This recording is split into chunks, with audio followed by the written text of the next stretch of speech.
Well, this is the Aeromax. I think probably one of the most beautiful cars in the world.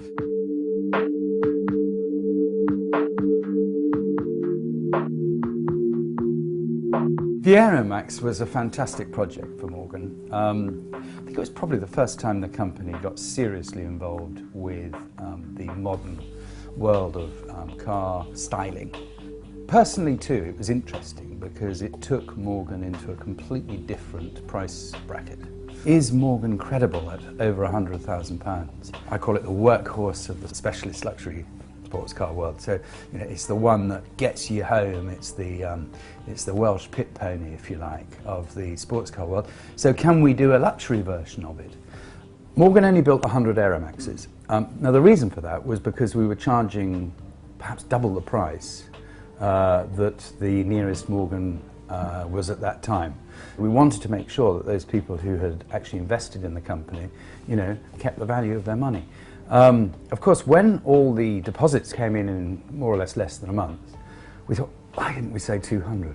But of course, we'd said 100. As soon as you say you're going to do a limited edition, it's not really a limited edition. You lose a lot of credibility, I'm afraid, and a lot of goodwill. Why is it a great car? I think because it is quite practical. I mean, you can go to the supermarket and create, a big stir while you're doing it. So, that's nice as well. I think the second thing, though, is that, whenever you stop, you just look back and you go, wow. And we call that automotive theatre. I mean, the perfect example of describing it probably is the petrol station on the motorway. And as soon as you're in a new car, everybody sort of stops and looks if it's a new car, and they ask you about it. What is it? How fast does it go? How much does it cost? Automotive theatre isn't that. Automotive theatre is when you've gone in to pay for your petrol, you've come back, and they're still standing there. You say, why are you still standing here? And they say, I just want to see it move. And that is automotive theatre, because that means you've got a car that is, a bit more than just new. It is a piece of kinetic art. How long has it been around? 5 years, perhaps? It is still stopping people in their tracks. How the Aeromax came about was because I had a customer who was absolutely, completely behind the technology that we put into the Aero. He was a very, very well-respected car collector. He was a prince, actually a Romanian prince, but Prince Eric Sturza.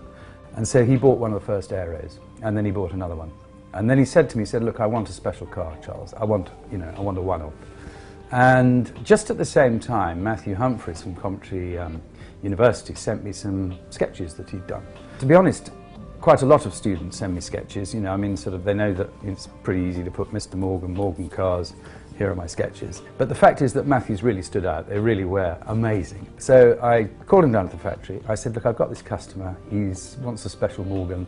It's got to be based on the panels we already make, so you can't change very much. So he sketched the first Aeromax, and to be honest, it was typical. It was completely impractical. The roof was too low. You couldn't get in it. All sorts of things that you would have, but it looked fabulous. And I showed them to Eric, and Eric said, "Yeah, build it. I'll finance the building of it." And then we showed the prototype at Geneva. I think in 2006 was it or 7. It was actually hidden away, because we didn't want too many people to see it, because obviously it was a one-off. It was Eric's one-off car. Eric was absolutely delighted. Matthew and I weren't so happy. It looked a bit like a banana, actually, a bit like the Mercedes. It sort of slightly looked as if it was a bit weak in the middle. But, as I say, the owner was absolutely delighted. After we built the prototype, the next stage, of course, is to go into production. What actually happened was that I must have had about 300 people who left their business cards at Geneva saying, if you ever go into production, I'm your man. So what I then did was I did a sort of survey of, I think in the end, probably about 150 people.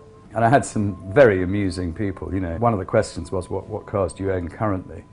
And after about the sort of 10th car, occasionally somebody would go, I've got a BMW 3 Series, I think. But I'm not sure where it is. Good Lord, I haven't seen it for years. The Aeromax was called the Aeromax because whilst it was in development, Kira and I had a son, Maximus, and Eric actually became very close to us. We both sort of more or less said, Aeromax sounds really good, because it's the best aero you've done so far, so it's the Aeromax. And he said, yeah, but your son's Maximus. He said, it's perfect, it's absolutely perfect. And I thought, you know, so it just came like that, really. Actually, Maximus, quite funnily, because obviously then he grew up and he saw an Aeromax. I said, do you like that? That car's sort of named after you, you know? And at about 3.5, he said, no, I much prefer diggers over there, Dad. I'd rather have a digger, which was typical, isn't it? I use my Aeromax every day. Now, I know that's a great privilege. It's a little bit of an indulgence, but having said that, you know, I find it completely practical, you know, whether it's sort of whizzing around Morven, or whether it's going to London, or whether it's perhaps going further afield. The classic Morgan is a shape a bit like the Coke bottle, and it's loved like the Coke bottle for what it is, as a sort of icon. And you tinker with it at your peril. The Aero range is a different thing. It's a car for all seasons. It's a car for every day. But the edge of that, of course, and the niche for that is that it is even more extreme than a Porsche 911. So, you know, the thrills are greater, it's a bit lighter, it's a lot more individual, and you know, it's more exciting to drive. So the actual style of that has to be more aerodynamic by definition, because it's an everyday car. But I think it can still push the boundaries in terms of style, because essentially people still buy cars because of what they look like. You know, they don't really buy them because of the functionality, they buy them because they like the look of it. So it gives the artist, if you like, a bit of a free rein. I love the quote I heard from the chairman of Cartier last year, actually, when he came to the factory. And I mercilessly use it, much to his amusement. But he said, Charles, you've got to remember one thing. You can never repeat the past, but you can always be inspired by it.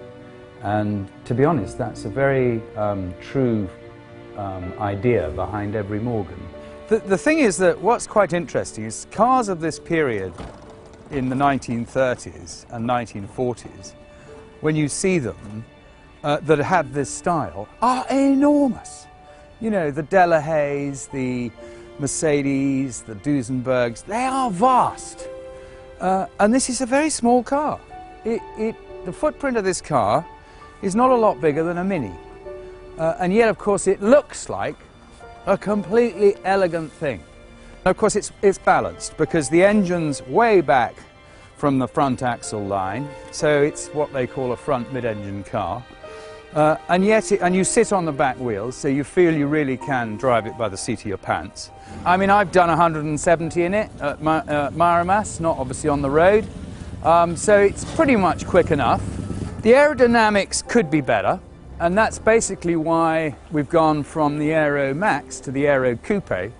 And we found, in fact, when we were motor racing in GT3, that the Aero Coupe was a hell of a lot more aerodynamic.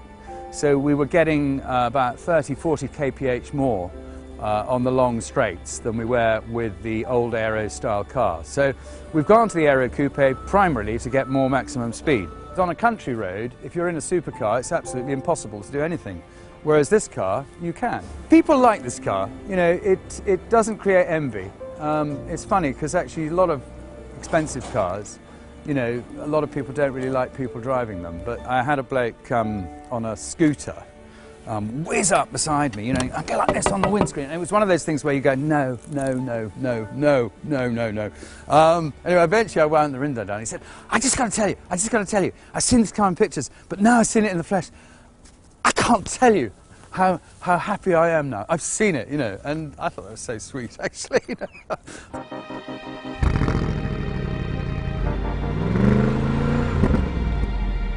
I think the important thing about a Morgan is that you sort of feel a sense of fun when you get in and drive. So essentially that comes from the fact that they're very light and quite precise, and you know, you're sitting very low and you feel balanced. So to an extent, every Morgan actually, and especially the three-wheeler, just makes you feel you're in a real driving machine. I suppose it just encourages you to be a bit light-hearted, really. You've got to have a light car. Actually, it's funny because these days, you know, some of the luxury cars aren't nearly as much fun to drive as, for example, a Citroen Saxo or a Ford car. And that's purely the fact that the Ford car and the Citroen Saxo don't weigh anything. So, of course, they're fun, you know. Whereas the big Audi is 3 tons. So, you know, to be honest, where's the fun there? It's like driving a lorry. Of course, there's still a big thrill in a V8 engine, but that's not really what it's about. What it's about is a car that you can use that power. Most cars, actually, see the engines bang over the front wheels, which is completely the wrong place, because, you know, all the time you're trying to move those front wheels and they've got that bloody great weight on it. No, I think cars have lost, to a certain extent, some of their finesse, because, you know, all the safety features and all the electronic controls have taken the fun out of driving. You know, although the cars have got safer, they haven't really kept the mechanical properties of the original cars. They haven't kept the engineering excellence of the original cars. I would say my favourite Morgan is the one that we haven't built yet, and we're always improving them. And actually, the Aero Coupe is a better car than this. You know, you do have sort of lots of nostalgia for, you know, the other cars. I mean, I'm so old, I won a sports car championship in the Morgan Plus 8, the original Morgan Plus 8 with the Rover engine, and so, you know, that's quite close to my heart. What I want to do is improve cars all the time, so, you know, cars aren't perfect yet.